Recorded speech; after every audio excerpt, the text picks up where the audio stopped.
Welcome to tutor polish. और आज मैं आपके सामने फिर से एक वीडियो लेकर आया हूँ सोशल साइंस की क्लास 10th का। हिस्ट्री का हमारा पार्ट 1 हमने डिस्कस कर लिया था, जिसमें हमने देखा इंडिया के फ्रीडम फाइटर्स और फ्रीडम स्ट्रगल के बारे में। और basically the name of the chapter was chapter 7, the first freedom struggle of 1857 in MP4। तो उसी सीरीज़ को कंटिन्यू आज हम करेंगे और हम जानेंगे कि किस तरह से कुछ पॉलिटिकल रीजंस रहे जिसके कारण ये फर्स्ट फ्रीडम स्ट्रगल हुआ, economic reasons, social religious reasons, और फिर फाइनली कुछ इवेंट्स भी हुए फर्स्ट फ्रीडम स्ट्रगल को लेकर। तो वन बाय वन इन सारी चीज़ों को हम समझेंगे। जुड़े रहिए आप मेरे साथ और आइए देखते हैं हम आज की हमारी first heading. So basically the first heading for today's lesson is the causes of the first struggle of freedom. तो जैसा कि मैंने आपको बताया था मेरे प्रीवियस वीडियो में कि यहाँ से मैं शुरू करूँगा पार्ट 2 को। तो आपके सामने ये है पॉलिटिकल रीजंस। तो सबसे बड़ी बात यहाँ पर ये दी गई है कि कुछ रीजंस ऐसे थे जिसके कारण भी ये फर्स्ट फ्रीडम स्ट्रगल की तैयारी शुरू हुई। क्या थे वो रीजंस? तो सबसे बड़ी बात ये थी कि लैंडलॉर्ड्स में और इंडियन रूलर्स के मन में ब्रिटिशर्स के अगेंस्ट में कुछ चीज़ें हुई। कैसी? कि सब्सिडियरी अलायंस एक टर्म होती है जो ब्रिटिशर्स ने अडॉप्ट की थी और शुरू की थी। तो सब्सिडियरी अलायंस के थ्रू और डॉक्ट्राइन ऑफ लैप्स के थ्रू इन्होंने क्या किया, ब्रिटिशर्स ने बहुत सारे इंडियन स्टेट्स को ईस्ट इंडिया कंपनी का पार्ट बना लिया। ब्रिटिशर्स ने बहुत सारे ऐसी रियासतें, ऐसे एरियाज अपने कब्जे में कर लिए जो एक समय इंडिपेंडेंट थे। For example Punjab, Sikkim, Satara, Jaipur, Sambalpur, Jhansi, Nagpur and so on. ऐसी कई रियासतें थी। तो कंपनी गवर्नमेंट ने यहाँ के नवाबों से बोला, यहाँ के रियासत के मालिकों से बोला, यहाँ के राजाओं से बोला कि आप हमारी जागीरदारी, हमारे एक्सेप्टेंस स्वीकार करेंगे, और चीज़ें होती चली गई। देन गवर्नमेंट ने इसके साथ ही बहुत सारे राजा महाराजाओं के जो टाइटल्स थे, जैसे कि अवध के नवाब को नवाब अवध बोला जाता था, तंजौर, कर्नाटक, इनके जो नवाब थे इनका टाइटल छीन लिया। और इस तरह से ब्रिटिशर्स के अगेंस्ट एक रिसेंटमेंट का माहौल इंडिया में बनने लगा। नेक्स्ट पैराग्राफ में ये दिया हुआ है कि रूलिंग फैमिलीज़ जो थीं, जिसमें ब्रिटिशर्स के अलावा कुछ सोल्जर्स, क्राफ्ट्समैन पीपल थे, ट्रेड होता था, तो ये लोगों का बहुत यूज़ किया जाता था, और ज़मींदार सरदार भी इस परेशानी से परेशान थे। देन सेकंड पॉइंट यहाँ पर ये दिया हुआ है पॉलिटिकल रीजंस के अलावा कि हमारी इंडियन लैंग्वेजेस पर, कल्चर पर, ट्रेडिशंस पर ब्रिटिशर्स ने अटैक करना शुरू कर दिया। तो अटैक था क्या ये? आप जानते हैं कि एजुकेशन पॉलिसी एक बहुत इम्पॉर्टेंट पॉलिसी होती है किसी भी देश के डेवलपमेंट के लिए और किसी भी देश की एक फाउंडेशन के लिए। सो लॉर्ड मैकाले ने इस पॉलिसी को वो इंडिया में लेके आए। ये चाहते थे कि कम्प्लीटली इंडियन कल्चर और एजुकेशन सिस्टम बर्बाद हो जाए और इंडिया एक क्रिश्चियन कंट्री बन जाए। तो लॉर्ड मैकाले बिल्कुल वर्नाकुलर लैंग्वेजेस, इसका मतलब ये होता है कि वर्नाकुलर लैंग्वेजेस में कुछ ऐसी लैंग्वेजेस थी जो इंडिया में मेनली बोली जाती थी, इनको ब्रिटिशर्स ने वर्नाकुलर लैंग्वेजेस में मेंशन कर दिया था। तो मैकाले ने इंग्लिश को बोला कि ये सबसे सुपीरियर है भाषा, और साथ में ये बोला कि जो इंग्लिश मतलब जो ब्रिटिशर्स हैं वो सबसे सुपीरियर रेस है, मतलब हमसे अच्छा कोई नहीं है दुनिया में। तो इससे इंग्लिश लैंग्वेज इनकरेज की इन्होंने, और scientific learning, western education system को ये लेकर आए। लॉर्ड मैकाले के इसी सिस्टम को बोलते हैं हम मैकाले मिनट। जब आप हिस्ट्री में पढ़ेंगे तो आपको ये लोकल मैकाले मिनट के नाम से दिखेगा। तो मैकाले का पूरा प्लान यही था कि कम्प्लीटली इंडिया में एक वेस्टर्न एजुकेशन को अडॉप्ट किया जाए। तो इस तरह से चीज़ें होती चली गई, और ओरिएंटल एजुकेशन के जो फॉलोअर्स हैं इन्होंने माना कि इंग्लिश एजुकेशन पॉलिसी एक ऐसा अटैक है हमारे कल्चर पर, हमारे ट्रेडिशंस पर, हमारे लैंग्वेज पर, जो कम्प्लीटली इंडिया को चेंज कर देगा। ओरिएंटल एजुकेशन मतलब ऐसे एजुकेशन के फॉलोअर्स जो इंडिया में ऑलरेडी लैंग्वेज चल रही थी, जैसे मराठी हुई, गुजराती हुई, सिंधी हुई, हिंदी हुई, संस्कृत हुई, ये सारी भाषाओं के लोग मानने लगे। और ये बात सच भी थी, क्योंकि कम्प्लीटली ये लैंग्वेज एक समय ऐसा आया कि इंग्लिश का बहुत बड़ा दौर आ गया। तो इसमें हमने यहाँ तक देखा। अब हम चलते हैं नेक्स्ट हेडिंग पर, दैट इज़ इकोनॉमिक रीजंस। अगर इकोनॉमिक रीजंस की बात करें तो बहुत सारी ऐसी कंपनी की पॉलिसीज़ थी, मतलब ईस्ट इंडिया कंपनी की पॉलिसीज़ थी जो बहुत ज़्यादा फार्मर्स के ख़िलाफ़ थी। मतलब फार्मर्स इन पॉलिसी से बहुत ज़्यादा परेशान थे। हैवी टैक्सेस लगाए जा रहे थे हमारे किसानों पर, और जिसके कारण जो लोकल मनी लेंडर्स थे वो इनसे टैक्स लेते थे, क्योंकि ब्रिटिशर्स ने लोकल मनी लेंडर्स को ये काम दे रखा था कि भाई आप टैक्स लेंगे, है ना। तो किसान बहुत ज़्यादा कर्ज में दबा जा रहा था, और इस वजह से क्या था कि जो चीज़ें इंग्लैंड में तैयार हो रही थी वो चीज़ें फाइनली इंडिया से रॉ मटेरियल जाता था और इंग्लैंड में वो चीज़ें तैयार होकर एक फिनिश्ड गुड्स के फॉर्म में इंग्लैंड के लोगों को बेची जाती थी, वो भी बहुत ज़्यादा हाई प्राइस पर। इस तरह से ब्रिटेन पैसे कमा रहा था। तो एक इकोनॉमिक रीज़न भी है। Then social and religious reason, एक कारण और है जिसके कारण ये पूरी क्रांति है, जो फर्स्ट रेवोल्यूशन है, फर्स्ट फ्रीडम स्ट्रगल मूवमेंट है 1857 का, वो हुआ। सो रिलीजियस एंड सोशल रीजंस की बात करें तो इसमें यह है कि कंपनी गवर्नमेंट या ईस्ट इंडिया कंपनी की जो गवर्नमेंट थी वो ये चाहती थी कि कुछ ऐसी चीज़ें डेवलप करें हम जिसके कारण इनका रिलीजन, इंडियंस का कल्चर, कम्प्लीटली ट्रेडिशन ख़त्म हो जाए। उस समय ईस्ट इंडिया कंपनी में एक मेजर थे, इनका नाम था एडवर्डन। तो एडवर्डन ने यहाँ तक कह दिया है कि ब्रिटिश रूल का अल्टीमेट एम पूरा यही था कि किसी भी तरह से इंडिया को एक क्रिश्चियन कंट्री बनाया जाए। तो ये मैं नहीं कह रहा हूँ दोस्तों, ये मेजर एडवर्डेंस की स्टेटमेंट है। तो आप समझ सकते हैं कि कितना ज़्यादा ब्रिटिशर्स एक सेकुलर थिंकिंग ना होने के कारण ये चाहते थे कि क्रिश्चियन कंट्री इंडिया कम्प्लीटली बन जाए। नाउ इन चीज़ों को पढ़ने के बाद हम हमारी नेक्स्ट हेडिंग देखते हैं और आपको इससे बहुत सारी चीज़ें मैं समझता हूँ कि क्लियर हो जाएंगी। Discontent among soldiers. अब आप जानते हैं कि कंपनी गवर्नमेंट के खुद के सैनिक भी होते थे, खुद के सोल्जर्स होते थे, मगर बात ये थी कि इन सोल्जर्स के बीच में डिसकंटेंट का एक फीलिंग आ रही थी। क्यों? क्योंकि कंपनी के जो सोल्जर्स थे उनमें ज़्यादातर लोग इंडियन सोल्जर्स थे। अब जो इंडियन सोल्जर्स थे तो वो कंपनी के अधिकारियों पर डिपेंड होते थे। हर चीज़ में प्रिविलेज यूरोपियंस को मिलता था या ब्रिटिशर्स को मिलता था। इंडियन सोल्जर्स तो बस ये था कि आप इंडिया गए और आप चाहते हैं काम तो आप हमें शामिल हो जाइए, है ना। इंडियन सोल्जर्स को प्रमोशन नहीं मिलता था। इंडियन सोल्जर्स के साथ बहुत ज़्यादा डिस्क्रिमिनेटरी ट्रीटमेंट किया जाता था। बहुत ज़्यादा कम पैसे मिलते थे कंपेयर टू यूरोपियन सोल्जर्स। तो इंडियन सोल्जर भी ये मन बना चुके थे कि कुछ ना कुछ ऐसा करना है जिसके कारण इनको हम सबक सिखा सकें, यूरोपियन को मज़ा सिखा सकें, सबक सिखा सकें। तो ऐसी चीज़ें हुई। तो आप समझ सकते हैं कितने सारे ऐसे रीज़न रहे जिसके कारण कम्प्लीटली एक बहुत बड़ा रिवोल्यूशन, एक बहुत बड़ा चेंज इंडिया में आया। आगे इसमें और देखते हैं हम।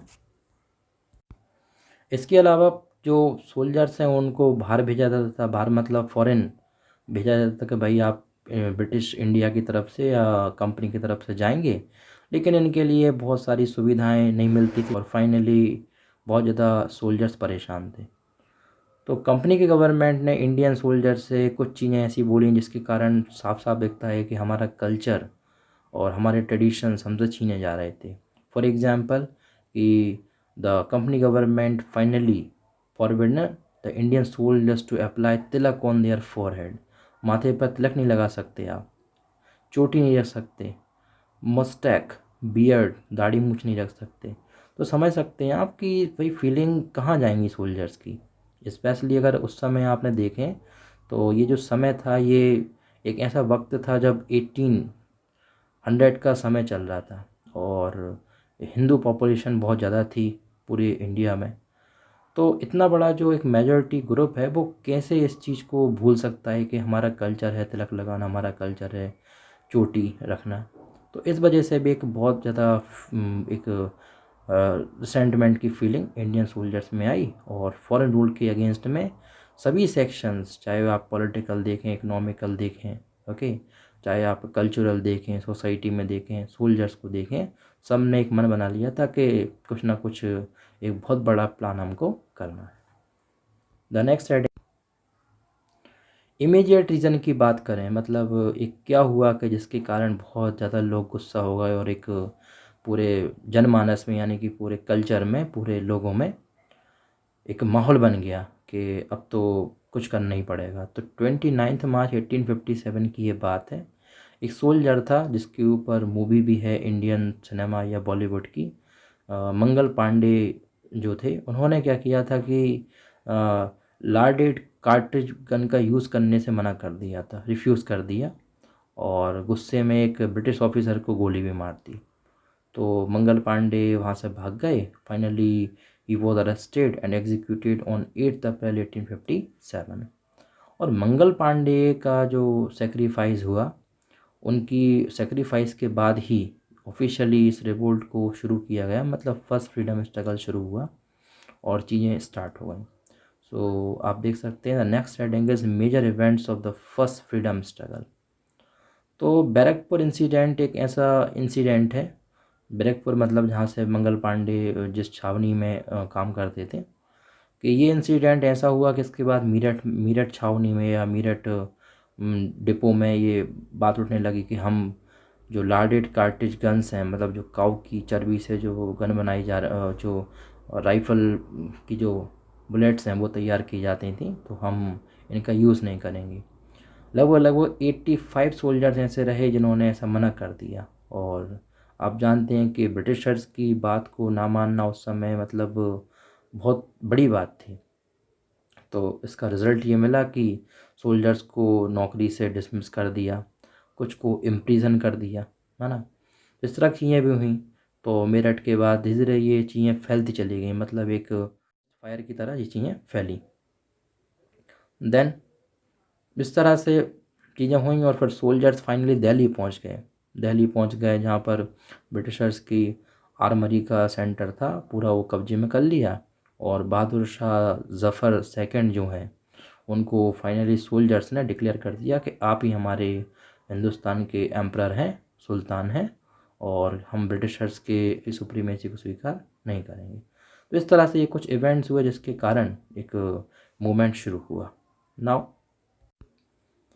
तो दिल्ली का जो रिवोल्ट हुआ, ब्रिटिश सोल्जर्स ने सारा जो कब्जा कर लिया, ब्रिटिशर्स का असला बारूद या गन्स, गन पाउडर। तो इसको देखते हुए ये चीज़ फिर अवध पहुंच गई, Kanpur, Rohilkhand, Aligarh, Mathura, Agra, Budaun and many parts of Bihar, Nasirabad, Rajasthan, Kota, Jodhpur, Indore, Neemuch, Gwalior. जहाँ जहाँ ब्रिटिशर्स की इम्पोर्टेंट छावनियाँ थीं, उनके कंटेनमेंट बोर्ड्स थे, वहाँ तक ये चीज़ पहुँच गई और बहुत बड़ा रिवोल्ट शुरू हो गया। तो इसलिए ब्रिटिशर्स इसको कई बार बोलते हैं सोल्जर रिवोल्ट था ये, है ना। क्योंकि आप देख सकते हैं कि किस तरह से मैंने प्रीवियस स्लाइड में आपको बताया कि सोल्जर्स ने एक बहुत इंपॉर्टेंट रोल प्ले किया। इसके अलावा सोल्जर्स को हर जगह पर रिस्पेक्ट मिलता था। फार्मर्स बोलते थे हम तुम्हारे साथ हैं, हम तुम्हारे साथ हैं, मीन्स सोल्जर के साथ हैं। आर्टिशंस बोलते थे हम साथ हैं आपके। इनफैक्ट जो कॉमन मैन था वो तक सपोर्ट कर रहा था सोल्जर्स को। तो सीधी सी बात है कि जब सोल्जर्स को इतना ज़्यादा सपोर्ट हम करेंगे तो उनके अंदर तो नेशनलिज्म की भावना जो है वो बढ़ेगी। तो इस तरह से चीज़ें होती चली गई। फार्मर्स और जो लैंड ओनर्स थे, उन्होंने प्लान किया कि जो लैंडलॉर्ड्स हैं, मनी लैंडर्स हैं, उनके घर तक ये पहुंच गए सोल्जर्स के साथ। और ब्रिटिशर्स के साथ जो लैंडलॉर्ड्स मिले हुए थे, जो मनी लैंडर्स मिले हुए थे, सारे अकाउंट बुक्स को फाड़ डाला, लोन पेपर्स को फाड़ डाला, है ना। ब्रिटिश ब्रिटिश कोर्ट पर अटैक किया। इनफैक्ट जो रेवेन्यू ऑफिसेज थे, जहाँ पर सारा टैक्स का हिसाब किताब होता था ब्रिटिश ऑफिसेज में, उसको पूरा तोड़ दिया, ख़राब कर दिया, आग लगा दी। पुलिस स्टेशंस में तक ब्रुटैलिटी हुई। तो इस तरह से कम्प्लीटली ये एक कॉमन पीपल ने पार्टिसिपेशन किया इस पूरे नेशनल मूवमेंट में, इवेंट में, और एक बहुत बड़ा चेंज इंडिया में आने वाला था। इनफैक्ट हम कह सकते हैं कि 1857 के रिवोल्ट के बाद कम्प्लीटली इंडिया में जो ब्रिटिश सुप्रीमेसी थी वो चेंज हो गई। तो आगे हम इसको भी समझेंगे। नाउ कुछ और बातें करें तो हम सिख रेजिमेंट की बात कर लेते हैं कि लुधियाना, आप जानते हैं पंजाब की एक सिटी है लुधियाना। तो यहाँ की जो सिख रेजिमेंट थी, इसने भी रिवॉल्यूशनरी सोल्जर्स के साथ हाथ मिला लिया और ब्रिटिशर्स के सामने जो था वो एक बहुत बड़ा एक ग्रुप तैयार हो गया अगेंस्ट में ब्रिटिशर्स के। उस समय बेगम हजरत महल जो थी वो लखनऊ की शासिका या लखनऊ की प्रिंसेस थी। तो उन्होंने भी अपने सन ब्रिजेश कादर को नवाब ऑफ अवध डिक्लेयर कर दिया। क्योंकि ब्रिटिशर्स ने जो नवाब ऑफ अवध थे, मतलब ब्रजेश कादर के जो फादर थे, उनको जेल में डाल दिया था और उनके नाम से रूल करना शुरू कर रहे थे। लेकिन जैसे ही पता चला बेगम हजरत महल को कि सोल्जर्स और साथ में सिख रेजिमेंट के लोग और कॉमन मैन के साथ जुड़े हैं, तो फाइनली ब्रजेश कादर को नवाब अवध बना दिया गया। और इसके अलावा मौलवी अहमदुल्ला की लीडरशिप में लखनऊ की जो रेसिडेंसी थी उसको भी इन इंडियन सोल्जर्स ने सीज़ कर लिया। खान बहादुर खान जो थे, इन्होंने ब्रिटिशर्स के खिलाफ आवाज़ उठा दी। तो आप देख सकते हो यूपी, बिहार, पंजाब, मध्य प्रदेश, हर एक रीजन से हर एक व्यक्ति, हर एक ग्रुप ये चाहता था कि ब्रिटिशर्स की अगेंस्ट आवाज़ उठे। तो ये पूरा एंटायर रिवोल्ट चले, इसमें हिंदू मुस्लिम एक साथ हो गए, हाथ से हाथ मिलाकर उन्होंने ब्रिटिशर्स के अगेंस्ट में आवाज़ उठाई। और ब्रिटिश ने कोशिश की कि हिंदूज को मुस्लिम के अगेंस्ट में और मुस्लिमों को हिंदू के अगेंस्ट में भड़काया जाए, लेकिन कुछ हो नहीं पाया। और सारे अटैम्प्ट जब फेल हो गए तो फिर ये मूवमेंट बहुत ज़्यादा आगे बढ़ा। ये इतना बड़ा मूवमेंट था कि ब्रिटिशर्स को लगभग 1 साल लग गया इसको कंट्रोल करने में। सितंबर 1857 तक दिल्ली पर कंट्रोल फिर से ब्रिटिशर्स ने कर लिया था। 1858 में Lucknow was again taken over again by British ने इसको वापस लखनऊ को कब्जे में कर लिया था। बेगम हजरत महल ने सरेंडर करने से मना कर दी और वो नेपाल भाग गई। तात्या तोपे उस समय थे जो रानी लक्ष्मीबाई के एक बहुत बड़े सपोर्टर थे, और रानी लक्ष्मीबाई ने ग्वालियर पर कब्जा कर लिया। 18 जून 1858 को ब्रिटिशर्स के साथ एक लड़ाई में, एक फाइटिंग में इनकी अनफॉर्चुनेटली डेथ हो गई। इसके अलावा जो कुंवर सिंह थे उनकी मौत भी अप्रैल 1858 में हो गई। तात्या तोपे गुरिल्ला वॉर लड़ते हुए, जो गुना मध्य प्रदेश का एक डिस्ट्रिक्ट है ग्वालियर के पास जो आता है, तो यहाँ एक गुना की तहसील, इसका नाम है आरोन के जंगलों में वो कंटिन्यूसली सालों तक गुरिल्ला वॉर ब्रिटिशर से लड़ते रहे। फाइनली वो भी पकड़े गए और उनको एग्जीक्यूट कर दिया गया, उनको फांसी दे दी गई। तो इस तरह से हम समझ सकते हैं कि क्या एक चेंज हुआ होगा। तो आमतौर पर ऐसा है कि 1857 का जो रिवोल्ट था ये इंडिया की हिस्ट्री में एक बहुत इम्पोर्टेंट रिवोल्ट है, और इतना बड़े लेवल पर, मास लेवल पर मूवमेंट होना वाकई में फर्स्ट फ्रीडम स्ट्रगल की मूवमेंट को बताता है। तो आज का जो महाराष्ट्र है, कर्नाटक है, आंध्रा, तमिलनाडु, केरला है, यहाँ तक ये रिवोल्ट फैल चुका था। तो समझ सकते हो आप, पूरे इंडिया को कवर अप किया इस मूवमेंट ने। गोवा, पौंडीचेरी में तक ये चीज़ें फैल गईं, जहाँ जो एक उस समय एक आदिवासी इलाके थे और केवल ट्राइब्स रहती थी जहाँ पर आइलैंड्स पे, वहाँ तक ये चीज़ें पहुँच गईं। तो आप समझ सकते हैं। कोस्टल बेल्ट की बात करें तो विशाखापत्तनम से नेल्लोर, हर जगह ये रिवोल्ट हुआ, और एक ओपन रिवोल्ट था जो against the British government in Mysore, Dharwad, Bijapur, Belgaum and so on. British ने बर openly challenge in Chennai, Britishers लोगों को चेन्नई में भी, नॉर्थन, अटकार, सलेम, तंजौर, मदुरई, सब में चैलेंज किया गया। तो इस तरह से आप बोल सकते हो कि ये बहुत बड़ा मूवमेंट था। Although this revolt was trampled by British, हालांकि इस मूवमेंट को ब्रिटिशर्स ने दबा दिया था सोल्जर्स की मदद से, लेकिन ये है कि फिर भी एक वायलेंस, एक ऐसा गुस्सा लोगों के मन में आ गया कि 1857 के बाद सब्सिक्वेंटली बड़े बड़े रिवॉल्यूशन, बड़े बड़े मूवमेंट इंडियन हिस्ट्री में देखे गए। ब्रिटिशर्स ने जब कुछ लोगों को पकड़ा तो लगभग उनको फांसी दे दी गई। तो हिस्टोरियंस ऐसा मानते हैं कि लगभग इस पूरे मूवमेंट में 3 लाख के आसपास जो इंडियंस हैं या जो लोग हैं वो मारे गए थे। और आप जानते हैं कि बहादुर शाह जफ़र को भी फाइनली पकड़कर ब्रिटिशर्स ने भेज दिया था रंगून, जो बर्मा की एक सिटी है, वहाँ भेज दिया था। और उसी अरेस्ट में उनकी डेथ भी हो चुकी थी अनफॉर्चुनेटली। और फाइनली ब्रिटिशर्स ने वापस पूरा कंट्रोल कर लिया एरियाज़ पर, और धीरे धीरे सब्सिक्वेंटली चीज़ें चेंज हुई। नेक्स्ट हेडिंग में हम डिस्कस करेंगे जो हमारा नेक्स्ट हेडिंग है कि फेलर के रीज़न क्या रहे। भाई आपने पढ़ लिया कि किस तरह से रीज़न्स थे ये पूरा रिवोल्ट शुरू होने के, बट अब आप देखेंगे कि फेलर के क्या क्या रीज़न रहे। तो नेक्स्ट हेडिंग में हम समझेंगे इसको। देखते रहिए ट्यूटर पॉलिस, और मिलता हूँ मैं आपसे नेक्स्ट वीडियो में। Thank you.